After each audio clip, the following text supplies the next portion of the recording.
Olá pessoal, somos alunos do curso de Ciência da Computação da Universidade Federal de Alagoas e estamos gravando esse vídeo para apresentar para vocês um pouco sobre programação linear. Bem, meu nome é Gabriela e eu vou mostrar para vocês um pouquinho sobre o conceito de programação linear, bem como ela surgiu, e vou mostrar alguns exemplos de algoritmos para a resolução de problemas com programação linear. A programação linear foi inventada pelo matemático russo L. Kantorovich em 1938. O termo programação a que nos referimos não tem a ver com a programação computacionalmente falando, mas no sentido de planejamento de recursos escassos visando atender às condições operacionais. Neste caso, o termo programação se refere ao modo como vamos administrar os recursos em que possuímos para um determinado fim. A programação linear diz respeito a uma técnica de otimização dos problemas. Embora o termo programação não tenha a ver diretamente com a programação de computadores, como eu já falei antes, a gente sabe que os problemas reais não podem ser resolvidos manualmente, dada a dimensão deles. Por isso, há a existência de algoritmos de programação linear, implementados em uma linguagem computacional com a finalidade de viabilizar a resolução de problemas reais em um menor tempo. Aqui vocês podem ver uma lista dos algoritmos mais utilizados para resolver problemas de programação linear. O mais importante e mais usado entre eles é o simplex. Os demais são apenas variações deste primeiro.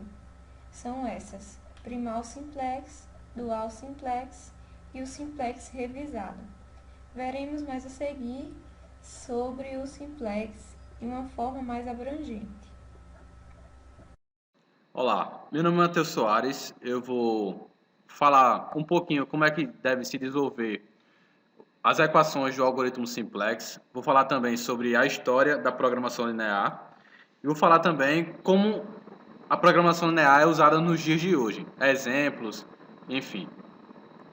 No algoritmo simplex, para se desenvolver uma equação, eu tenho três regras básicas, onde eu digo que todas as variáveis não são negativas, todos os valores de B também não são negativos e equações iniciais do sistema são do tipo menor ou igual. Como já foi citado antes pela Gabi, ela falou que o principal criador da programação linear foi Kantorovich. Só que surgiu outro cara depois, que foi o Compmas. Kantorovich e Compmas ganharam o prêmio Nobel por contribuições à teoria de alocações a teoria de alocações ótimas de recursos. Tem três caras na foto aí: Compmas, Kantorovich e Dantzig. Dantzig foi o principal criador do algoritmo simplex. A programação linear não tem nada a ver com programação computacional. A Gabi também falou sobre isso. Só que devido à dimensão dos problemas reais, a programação linear não pode ser desenvolvida manualmente. É inviável calcular todas as equações de forma manual. Por isso, algoritmos de programação linear são implementados em linguagem computacional para automatizar e acelerar a resolução dos problemas. Isso foi iniciado na década de 40, onde se deu início ao desenvolvimento da programação linear juntamente com os computadores. O uso da programação linear está ativo em diversas áreas para a tomada de apoio de decisão. Aqui eu vou citar alguns exemplos onde a programação linear é usada nos dias de hoje. Ela é usada para planejamento logístico de frotas e rotas, usada também para o planejamento de produção de longo, médio e curto prazo, decisão e escolha de mix de produtos em manufatura, estratégias operacionais em mineração, siderurgia, petroquímicas e agricultura, e também é muito usada para decisão em finanças na melhor carteira de investimento. Meu nome é José Gomes e eu vou falar sobre o algoritmo simplex. Ele foi criado por George Tenzi e é uma técnica onde tem como intuito determinar numericamente a solução de um modelo de programação linear. Foi desenvolvido inicialmente para problemas de programação linear e é um algoritmo bastante popular, que pode ser implementado de várias formas, só que praticamente todas essas formas elas têm um princípio igual.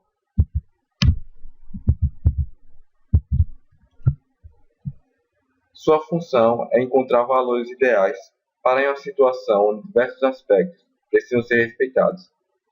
Através de um problema, são estabelecidas inequações onde representam restrições para variáveis. E a partir disso, são testadas possibilidades com a função de otimizar o resultado da forma mais rápida possível. Bom, meu nome é Igor e vou mostrar um exemplo do algoritmo simplex de programação linear de Colin. Bom, a Brinquedos S.A. fabrica 2 tipos de brinquedos de madeira, soldados e trens. Um soldado é vendido por R$ 27,00 e usa R$ 10,00 de matéria-prima. Cada soldado fabricado aumenta os custos diretos de mão de obra e custos indiretos em R$ 14,00. Um trem é vendido a R$ 21,00 e utiliza R$ 9,00 de matéria-prima. Cada trem aumenta custos de mão de obra e indiretos em 10. A fabricação requer 2 tipos de mão de obra, carpinteiro e pintor. A fabricação de um soldado requer 2 horas de um pintor e 1 hora de um carpinteiro. Já um trem demanda de 1 hora de pintura e 1 hora de carpintaria. Para cada semana, a Brinquedos S.A. pode conseguir toda a matéria-prima necessária, mas apenas 100 horas de pinturas e 80 horas de carpintaria.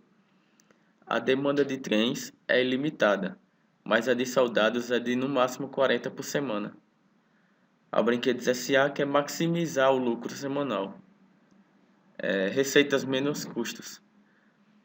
Quais as quantidades de soldado, X1, e de trens, X2, que devem ser produzidas semanalmente, de modo a satisfazer todas as restrições e maximizar o lucro? Bom, aqui temos os modelos da forma canônica e da forma padrão. A canônica é o que nós estamos querendo, que nós temos do problema. Ele quer maximizar o Z, que é 3x1 mais 2x2, sendo que x1 e x2 são os soldadinhos e os trens. Aqui são as inequações que temos pelo problema. Nós precisamos um soldadinho de chumbo. Aqui temos que um soldadinho precisa de 2 horas de pintura e um trem precisa de apenas 1 hora, coeficiente 1. E eles têm que ser menor ou igual, são menor ou igual que 100, que aqui o 100 significa 100 horas de pintura que tem por semana. Já nessa parte aqui de baixo, na segunda linha, temos que tanto o soldadinho quanto o trem necessitam de apenas 1 hora de carpintaria. E ele é menor ou igual que 80 horas por semana de carpintaria. E essa terceira linha, ele diz que o soldadinho, que é o X1, tem que ser menor ou igual que 40 soldados por semana, porque é a demanda por semana dele. E aqui temos que X1 e X2 tem que ser maior ou igual que 0.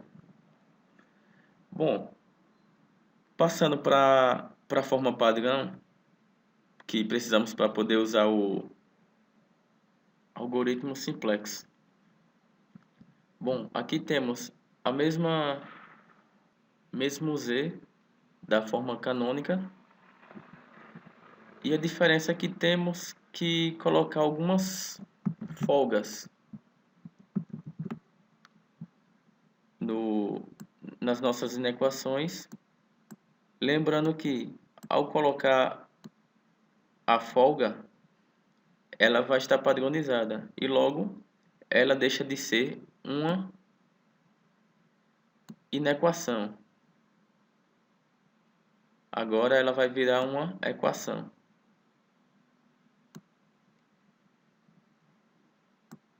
E lembrando que cada folga dessa vai ser maior ou igual que zero, de acordo com o nosso exemplo.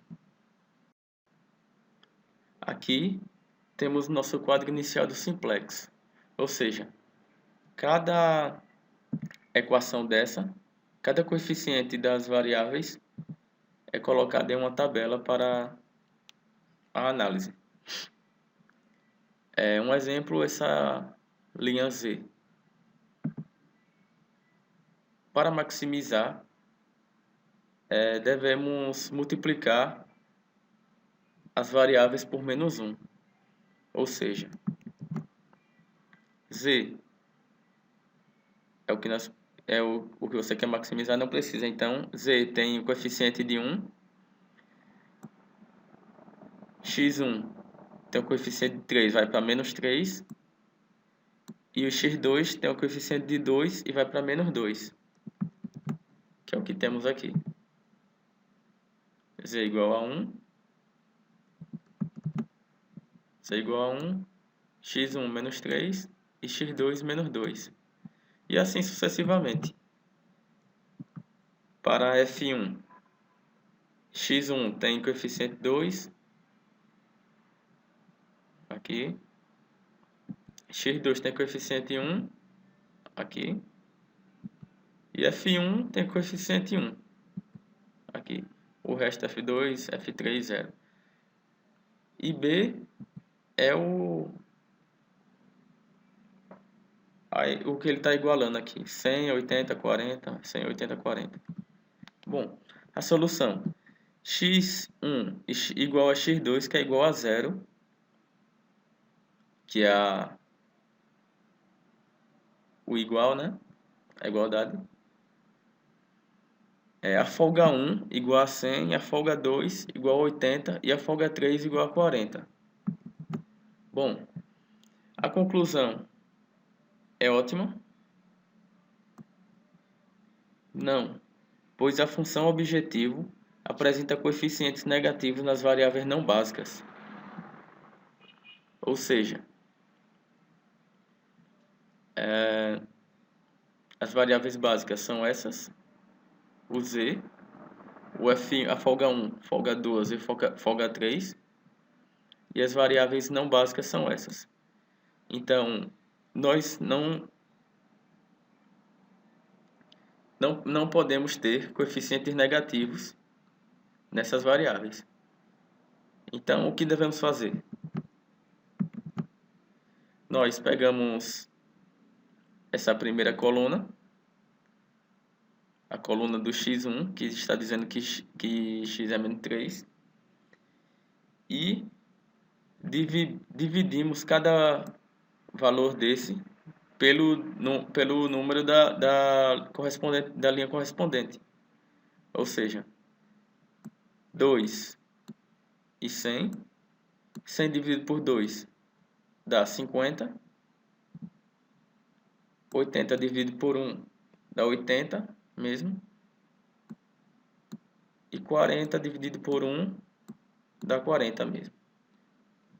Ou seja, vai ficar aqui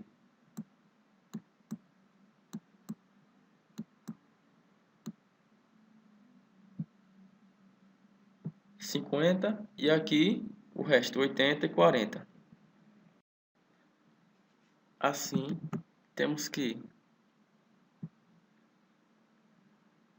essa coluna aqui, menos 3 do x1,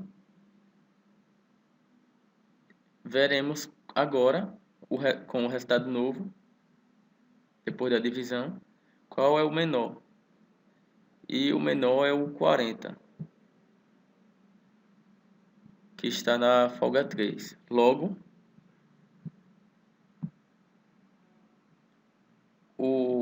a folga 3 vai ter que sair. E vai ficar assim. Temos aqui que o x1, a coluna de x1 saiu e x1 veio para o lugar do F3 e está com o valor de 40. Tem o valor de 40 agora. Ou seja, x1 igual a 40, x2 continua a mesma coisa, é 0, e F3 saiu, é 0 também. E f de 1 é 20. Por que f de 1 é 20? Porque lá na nossa equação, f de 1, a soma dessas variáveis tem que dar 100. Se x1 é 40, então 2 vezes 40 dá 80. x2 é 0, logo, para dar 100, f1 precisa ser 20, que é o que temos aqui. f1 agora tem o valor de 20.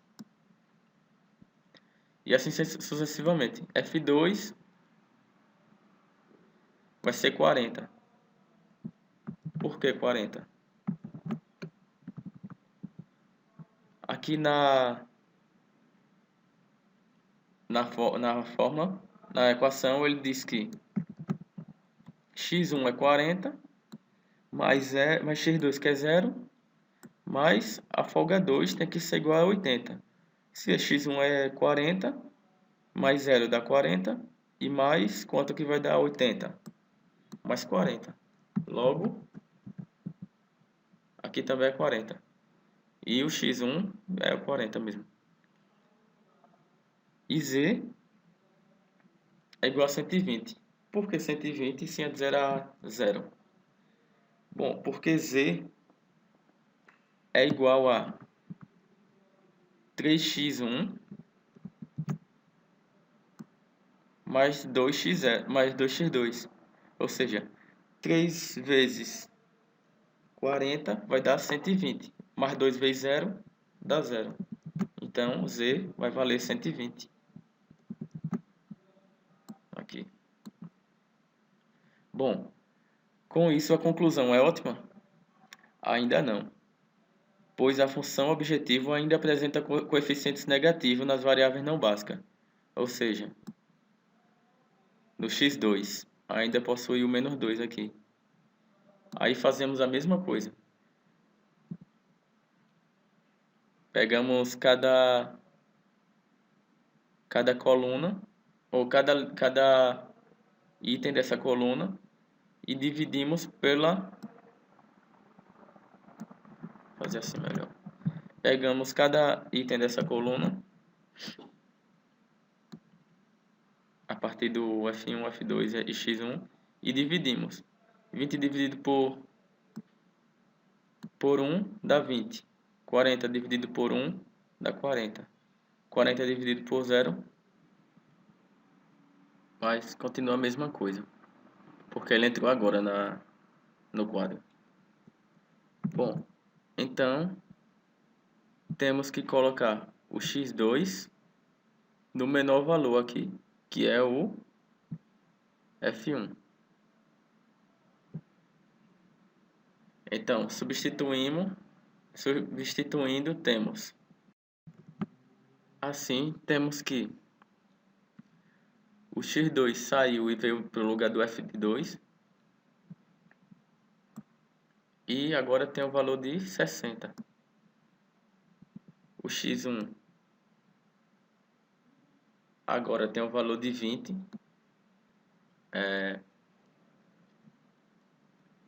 E o f de 3 tem um valor de 20 também. Por quê? Por causa na equação anterior, onde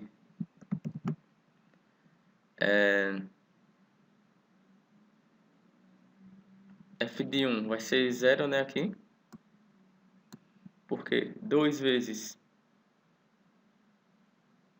20, que é o valor de x1 dá 40, mais x2, que é 60, dá igual a 100, está certo? x1 é 20, mais x2, que é 60, dá 80, mais 0 dá 80, certo? E z, que é a maximização, ele é igual a 3x1 mais 2x2, ou seja, 3 vezes x1, que é 20, dá 60, mais 2x2, que corresponde a 60, x2. Então, 2 vezes 60 dá 120. 120 mais 60 dá 180. Aqui. 180. Aí x1 igual a 20, x2 igual a 60, f3 igual a 20, f1 e f2 igual a 0, porque eles foram substituídos pelo x1 e x2. E z igual a 180. A conclusão ou solução é ótima? Sim, pois a função objetivo apresenta coeficientes positivos nas variáveis não básicas. E assim termina o algoritmo do simplex. Bom, esse é um artigo relacionado ao nosso tema, com o título de O uso da programação linear na otimização da produção, um aplicativo para microeconomia. O autor é o Otto Nogami e é um artigo QualiC, publicado na revista Pensamento e Realidade, do ano de 2004. O objetivo maior desse artigo é mostrar o emprego dos métodos da programação linear na resolução de problemas industriais, com um aplicativo para otimização da produção. Assim, ele pode analisar algumas questões, como decisões de empresa como demanda, produção, custo, produção para maximização do lucro, e que podem ser utilizadas com a programação linear. Ele usa o algoritmo simplex. Assim, a programação linear tem sido utilizada na busca de soluções para a otimização de diversas atividades. Com isso, ele minimiza ou maximiza a função objetivo, mostra o emprego de métodos de programação linear na resolução de problemas industriais, otimização de produção e algumas alternativas de análise, que é o programa primal e o programa dual. Sendo que nesse artigo ele apresenta apenas o programa primal. Aí o segundo artigo relacionado ao assunto, que tem como tema minimização de custos de transporte florestal com a utilização da programação linear. Possui vários autores aí, e é um artigo que tem quase B2. Esse artigo ele fala sobre como a complexidade do planejamento de transporte florestal levou que fosse desenvolvido um método que auxiliasse na determinação de procurar melhores rotas para serem seguidas pelos caminhões, para que fosse possível conseguir um custo menor e que fosse possível transportar o máximo volume de madeira nesses caminhões. Baseando-se na solução do problema do transporte através da programação linear, o método descrito nesse artigo permite que de vários caminhos de origem, traçando várias rotas, ele consiga chegar a um único destino. E com isso ele vai analisar a carga do veículo, vai analisar o menor custo e o máximo de volume que esse veículo pode levar. E os resultados obtidos nesse estudo mostraram que com a utilização desse método, houve um aumento no lucro da empresa.